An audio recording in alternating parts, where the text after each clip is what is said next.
The question over here is maximum length of repeated subarray. So given two integer arrays, nums1 and nums2, return the maximum length of a subarray that appears in both arrays.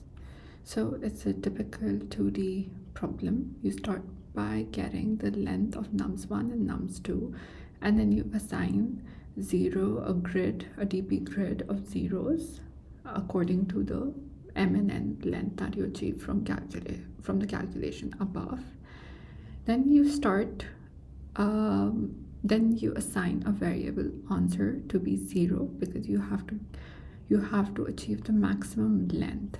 So which means maximum means we may have to use the inbuilt function max to get the maximum answer.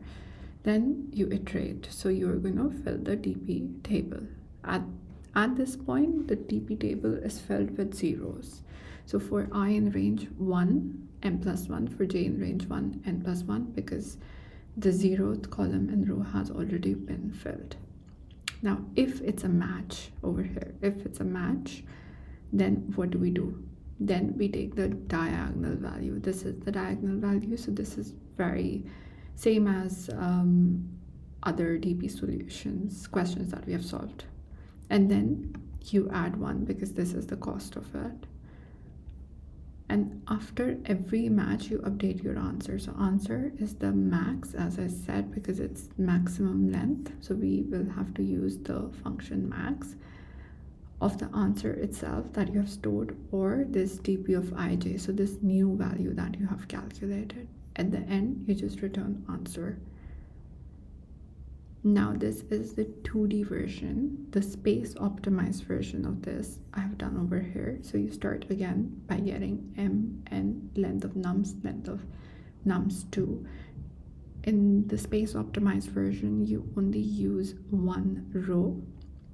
So you are getting it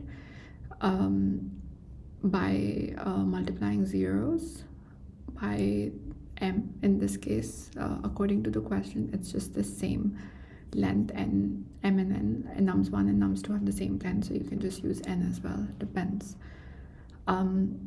Similar way, answer equals to 0. Now for I in range 1 until n plus 1, as we have done other space optimized questions, you use a previous variable, which is previous dp of 0, because we know in space optimization, when we use a single row, we always lose the diagonally left value, and that's what we use over here. So we will have to keep a track of that. So previous equals to dp of 0, because we know that in our next iteration, this will become the diagonally left value.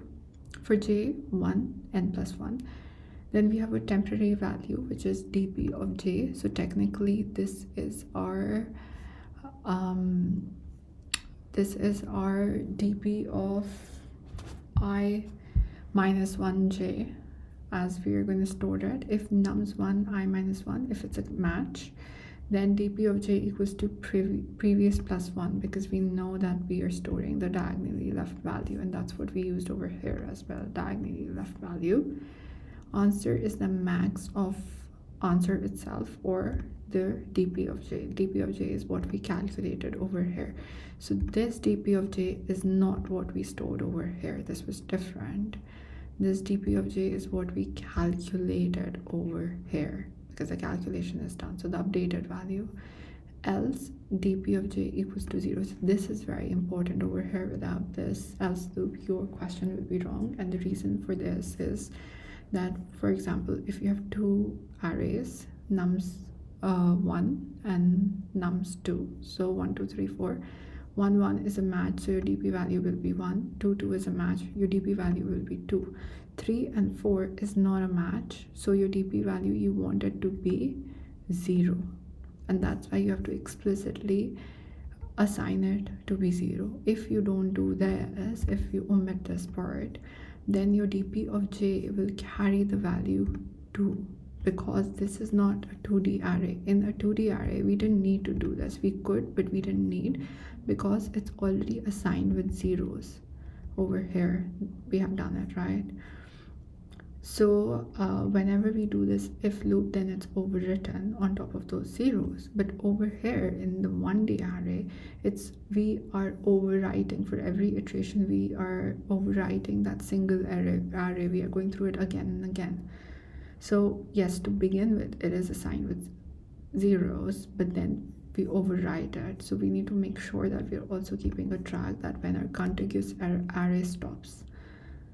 So then our contiguous array stops, we reassign it to be 0 in case it's not a match. Then previous equals to temporary, because this previous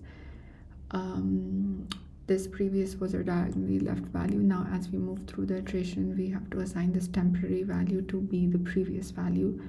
So then this temporary value was dp of I minus 1j minus 1. Now dp of I minus 1j according to the dp grid. Now that it becomes, now this is assigned to the previous variable. So when we move forward for next iteration, our next column, it will be dp of I minus 1j minus 1. So which is our diagonally left value. And then at the end we return the answer.